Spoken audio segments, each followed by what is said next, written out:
Hi everybody, Scrappy Kathy here, wishing you a very happy Halloween. Do you like what I did there?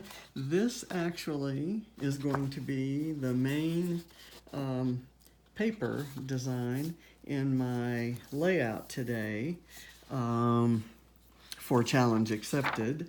Shannon and I selected this layout from PageMaps as part of, that's one of their October sketches, and so we're each going to do an interpretation of it, and I'm going to replace this nice, calm, easy to look at diagonal stripe with this, and it's a rectangular piece, with this square piece of it's a scan, actually a photo I took of the Halloween candy we were giving away a few years back, and I love the colors in it. I love that the foil wrappers shine, and I just love it. So I'm going to use it for this page.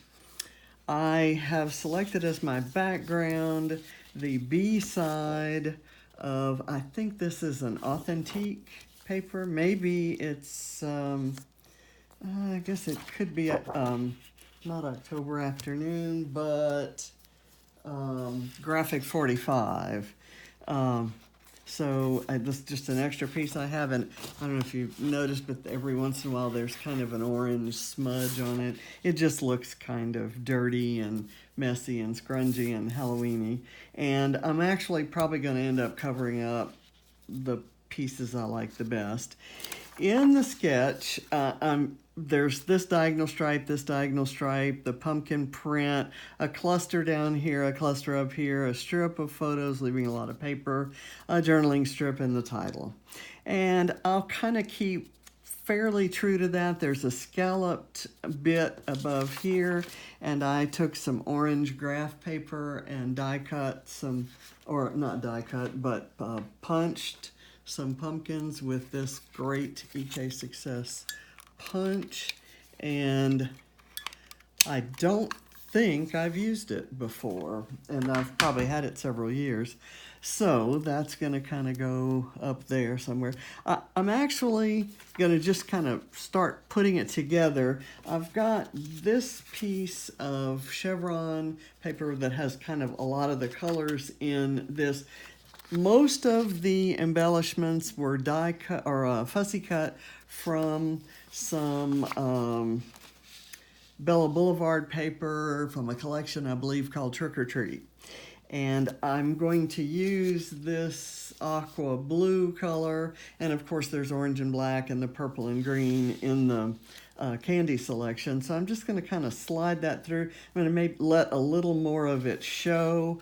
I'm going to have this piece of paper over on this side, and I wanted to kind of make that show a little bit more, so I've got an orange stripe there.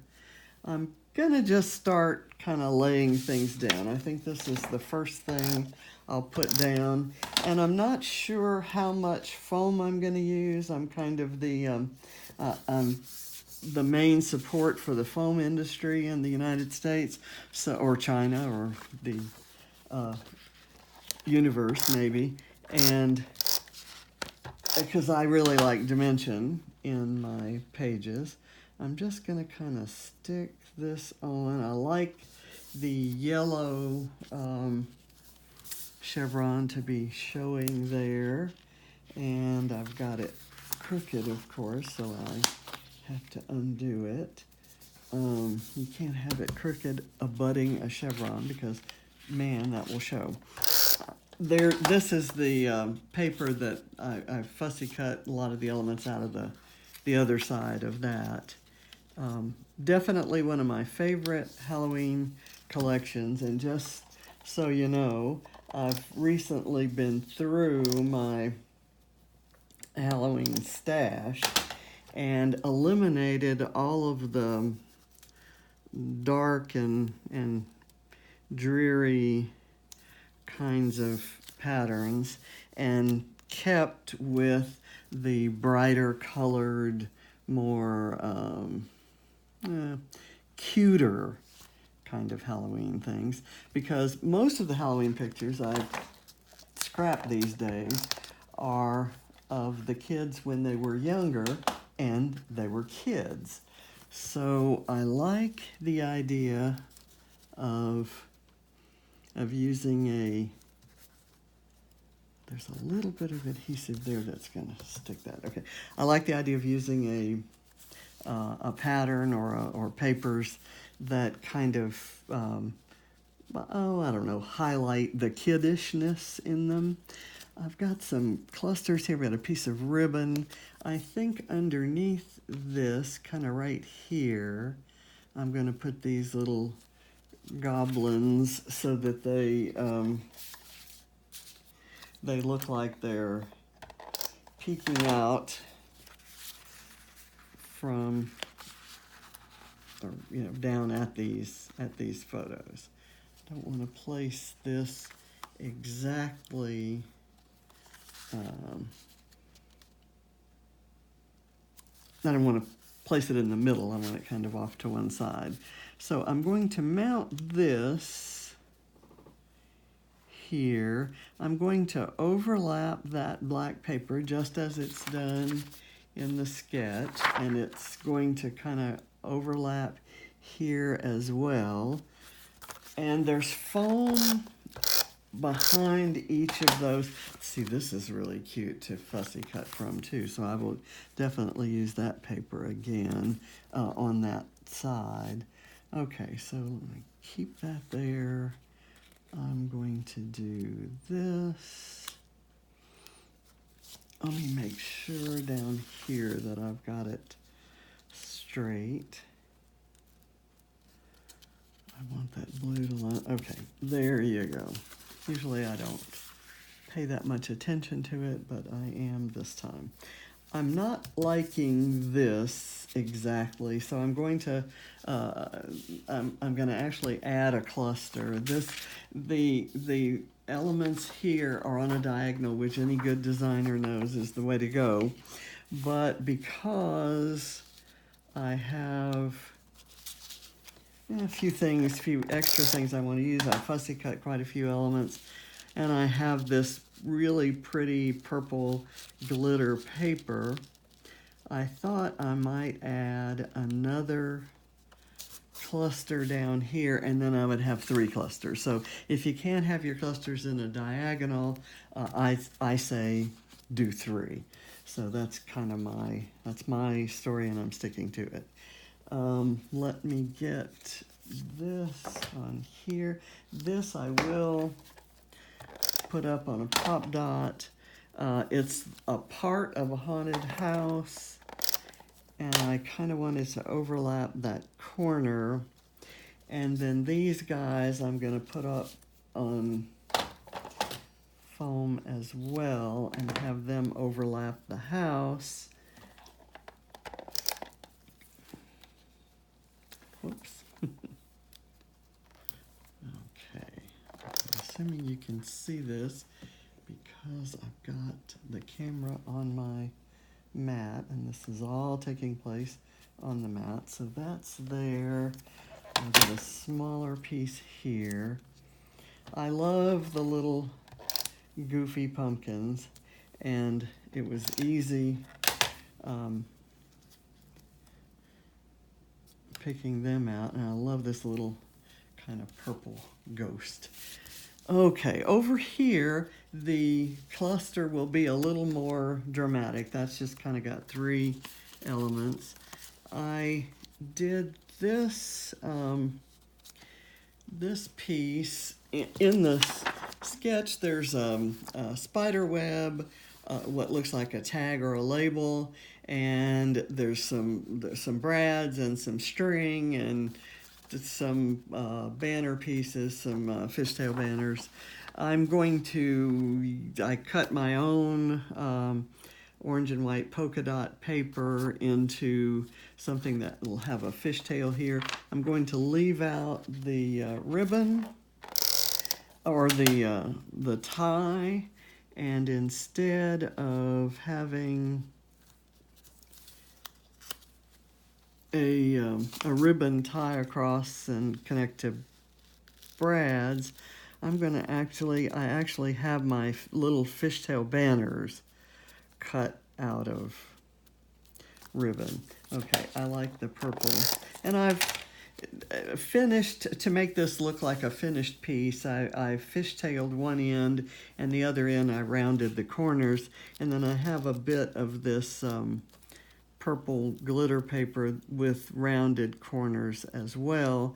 I did not round the corners of this other piece because I knew they'd both be covered up, but these corners will show. So next I've got this little guy. I think I'm going to start with my little guy here, my little Frankenstein monster, and I'll put him up on foam, and I'll have the idea that the little banner will kind of go off to the side here,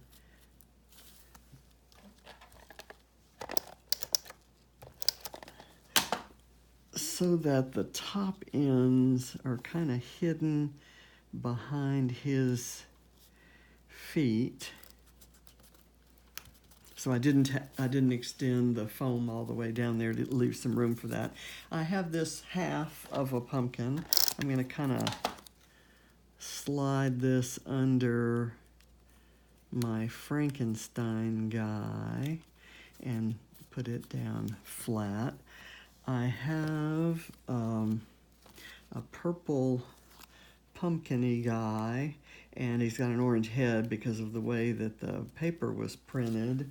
I wasn't able to cleanly fussy cut a white border around him, so I'm just going to tuck it up under here and kind of overlap one of the ribbons, and then I'm going to put this guy up on a foam piece, maybe a double foam piece, so that he's clearly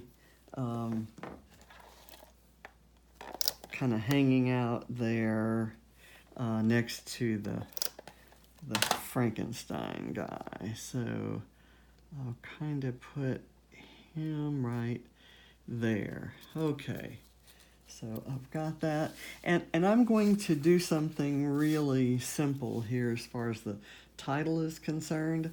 I'm just going to call it Hocus Pocus. The photos are miscellaneous times and years. This was at a pizza place that had been decorated for Halloween, and Katie was holding Ava, and Katie was pretending to be scared, and Ava was just smiling. She just wasn't scared at all.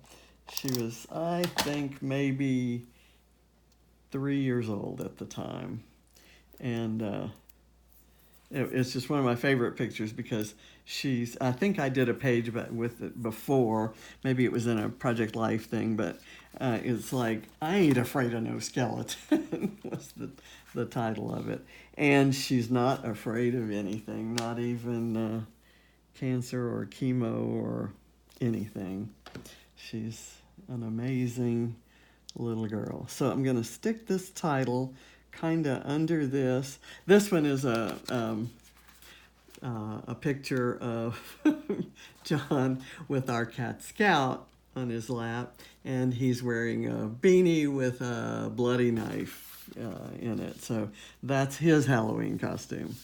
So up here for this cluster, I'm going to use another piece of ribbon that came from the same grouping there. I think it's Recollections from Michael's.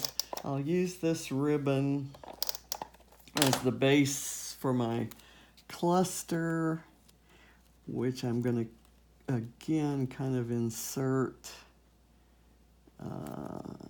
under the photo. And a lot of it won't show. I've got the green pumpkin I thought I'd overlap onto the kind of the uninteresting part of the photo, or the green, the green pumpkin. And the orange one I'll just kind of slide in this way. And I'm going to, I have half a bat. Again, it occurred on the edge of a piece of the paper. I'm maybe going to insert him kind of, where can I put him? How about, let's do it goofy. Let's have him be upside down. Okay, there we go, because that's how they hang, right? Okay, I think I'm done. I don't feel that there's a lot of journaling that needs to be done here. It's a fun Halloween page, and I love this sketch. I plan actually to use this sketch for Christmas layouts. I'm going to go through this series of words and pick out a few to add to the layout, but that's really all extra. Yeah, you may see a sequin or two added to it as well. But in the meantime, happy Halloween. Hope you enjoyed it, and go out there and accept as many challenges as you can. Bye.